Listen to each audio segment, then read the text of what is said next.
আজকে যে স্থানটিতে আসছি, স্থানটির নাম বড়ই অদ্ভুত এবং এর পিছনে লুকিয়ে আছে অদ্ভুত অনেক কিছু।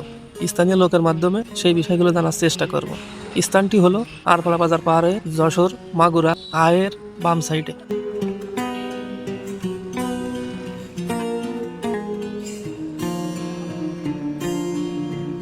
ভাতের পিঠে টিলা নামকরণটা কিভাবে হয়েছে একটু বলেন আমাদের এই মানে আগে যারা ওনাদের কাছে শোনা আমাদের যে হ্যাঁ শোনা যে ওইখানে নাকি জেনেরা ভাত রাঁধতেছিলেন। ইতিমধ্যে ওইখানে ভাত রাঁধতে মানে ওনারা ওইখানে করবে যে কি বলে মসজিদ করবে।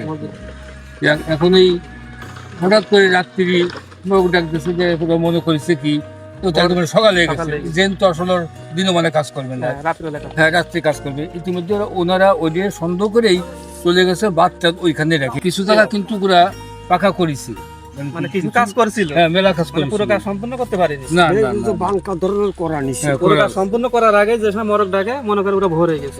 তারপর ওরা ওই ভাত ওইভাবে রাখে ওই জায়গা থেকে চলে যায়। এই কারণে নাম হয়েছে। এই যে সামনে আছে ওইটাকে বলি আমরা ফ্যান আলি, মানে ওই জায়গায় ভাত ডালি ছিল, ওই যে অমনি যে বাতের ওই যে মার হ্যাঁ মার বেজ আসছিল, মানে আমাদের সবাই শোনা গেল মানে মুরব্বিরা বলতেছেন। তার মানে রাত্রিবেলা জিন্দারা আসে মসজিদ বান্ধার জন্য। হ্যাঁ এটা শোনা। এবার মসজিদের কাজ করার সময় হঠাৎ করে রাত্রিবেলা মরক ডাকে ওঠে, ওরা মনে করে ভোর হয়ে গেছে। আর ওই সময় ওদের ভাত মানে রান্নার কাজ চলে। এরা ওরা ওই ভোর হয়ে যাওয়ার কারণে মরক ডাকার কারণে ওই ভাত ওই জায়গায় ঢেলে রেখে চলে যায়। এই কারণে মানুষ নাম দিয়েছে ভাতের পিঠে টিলা।